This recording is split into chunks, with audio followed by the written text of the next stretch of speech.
जाऊयात। बातमी येते एका वादग्रस्त वक्तव्याची। दिल्ली सीमेवरील शेतकरी आंदोलनाबाबत कंगना राणावत यांचं वादग्रस्त विधान समोर आलेलं आहे। शेतकरी आंदोलनादरम्यान हत्या आणि बलात्काराच्या घटना घडल्या असं धक्कादायक विधान कंगना राणावत यांनी केलंय। दैनिक भास्करच्या मुलाखतीमध्ये कंगना राणावत यांनी हे वादग्रस्त विधान केलेलं आहे। शेतकरी आंदोलनाच्या नावाखाली माणसं मारली, मृतदेहांना लटकवलं गेलं असं कंगना राणावत यांनी म्हटलंय। शेतकरी आंदोलनाच्या आडून पंजाबचा बांगलादेश बनवण्याचा डाव होता असा गंभीर आरोप हा कंगना राणावत यांच्याकडून करण्यात आलेला आहे। भाजप खासदार कंगना राणावत यांच्या या वक्तव्यानं नव्या वादाला तोंड फुटण्याची शक्यता आहे।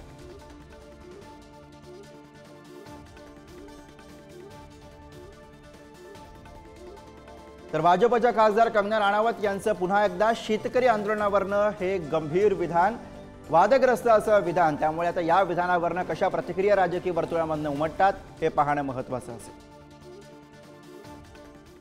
मेक बिलीव वर्ल्ड में इनकी नकली पिस्टल्स होते हैं, नकली विलन्स होते हैं, हमारे भी। खैर मैं उनकी बात नहीं कर रही, लेकिन जब आप वास्तविकता जानेंगे ना, इनको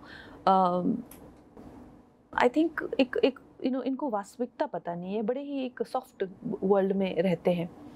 तो जो बांग्लादेश में हुआ ना, वो यहाँ होते हुए भी देर नहीं लगनी थी अगर हमारे इतने शीर्ष नेतृत्व जो हमारे इतने सशक्त नहीं होते।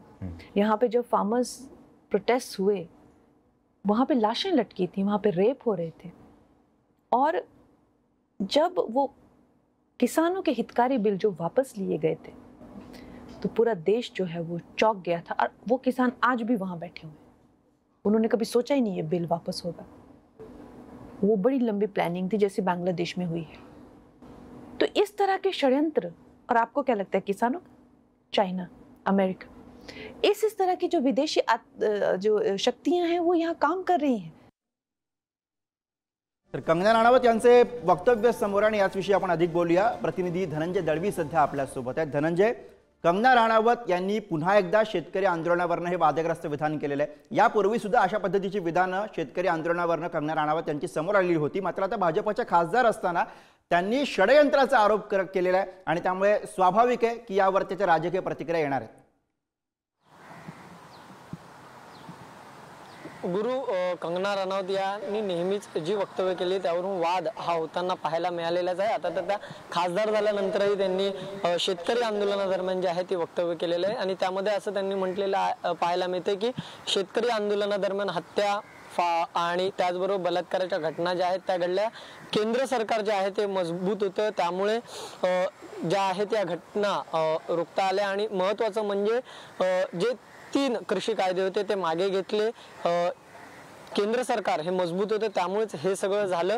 नाहीतर पंजाबमध्ये यांनी बांगलादेश सारखी परिस्थिती जी आहे ती निर्माण केली असती। शेतकरी आंदोलनाच्या मागून षडयंत्र रचलं जात होतं असा आरोप जो आहे तो कंगना राणावत यांनी केलेला आपल्याला पाहायला मिळाला। शेतकरी आंदोलन जे आहे ते आपल्याला पाहायला मिळालं की किती मोठ्या प्रमाणात होतं आणि त्याच्यावर कशा प्रकारे टीका ज्या आहेत त्यावेळेस सुद्धा होत होत्या। आणि त्यानंतर आता कंगना राणावत यांनी जे वक्तव्य केलंय त्यावरून आता नवीन वाद निर्माण होण्याची शक्यता आहे। यावरून काँग्रेसने जे आहे गुरु ते आता कंगना राणावत यांच्यावर कारवाईची मागणी केलेली आहे। पंजाबचे मुख्यमंत्र्यांना जे आहे ते पंजाबच्या खासदारांनी सांगितले की तुम्ही देखील या सगळ्या विषयात लक्ष घाला आणि कंगना राणावत यांच्याबद्दल जे आहे ते गुन्हा पंजाब मध्ये नोंद करा आणि त्यांच्यावर कारवाई करा। आता सगळी विरोधकांकडून जे आहे ते कारवाईची मागणी केली जाणार आहे, त्यामुळे नक्कीच आता नेमकं काय या प्रकरणात होतंय ते पाहणं महत्त्वाचं असेल। बरोबर आहे, कारवाईची मागणी विरोधकांकडून होते, त्यामुळे आता हा वाद कसा वाढतो आपल्याला बघावा लागेल। धन्यवाद धनंजय या सगळ्या सविस्तर माहितीसाठी। पुढे